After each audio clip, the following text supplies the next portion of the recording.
Hallelujah, a theme that, as we already remember at the time, did not have as much impact when it was launched as it has today.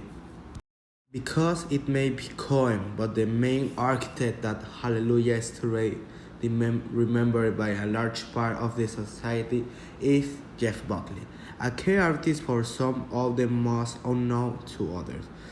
Essentially, to understand some aspects of the paranormal musical today, that it was today the world of cultural commemorative the anniversary of his unexpected death. He was only 30 years old, and his death still today does not understand at all.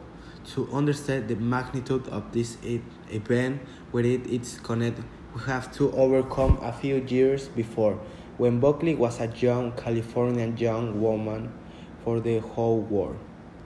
When he went to Brooklyn Crunch to play 4 songs in a tribute to his father, that also musician Tim Buckley died of an overdose of heroin.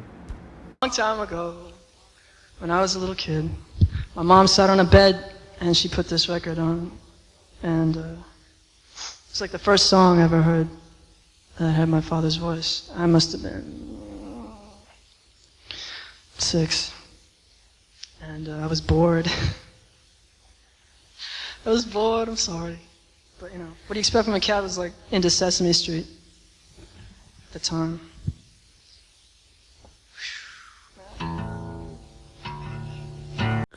John Buckley grew up between his mother's classical music and his stepfather Led Zeppelin or Jimi Hendrix song.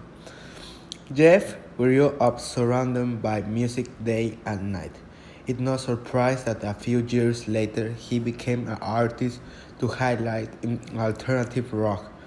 After some progress, Buckley released Grace, the first and only American album that would soon become an essential piece of the musical in the century. Having he proved to have a unique voice and style that was difficult to obtain during those years. The greats pointed her out as one of the great musical promise of the decade. Without a debut, his nightclub had been a critical success, but within had outside his country to record his second album. The singer arrived the city of Memphis a few hours in advance, so he decided to take a walk with his friend Kate Ford. The time overflowed, and when they want to go back to the Lilac place, they were completely lost.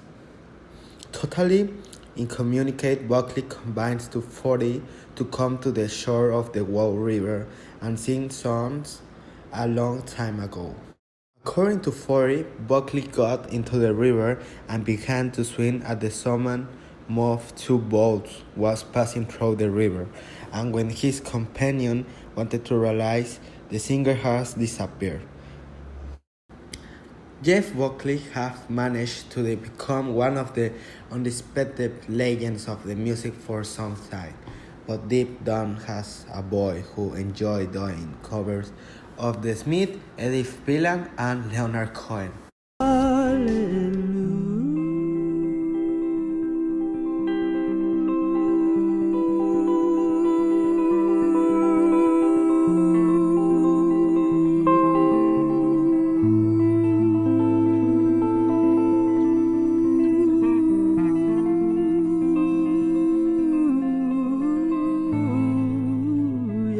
To hear a version of Grace where it's just Jeff playing it and singing it, because the version that's on Grace, it's like amazingly conceived, but there's a lot going on. Gary Lucas is playing on it. There's this other feel that's happening, but to just hear Jeff playing the guitar parts it's one of those moments that you have as a musician where it makes you want to pick up a guitar and play. Like you remember, oh yeah, guitar's a fun thing to do. It's a fun, exciting instrument where anything can happen. He did that on a few songs where the first time me and all my friends heard it, we thought, God, how did he come up with that? Or I would pick up a guitar, and Grace in particular is one of those songs where I would think, it would inspire me to pick up a guitar and play, and then I'd start to kind of find something that made me feel like that and fail miserably at it, put the guitar back down.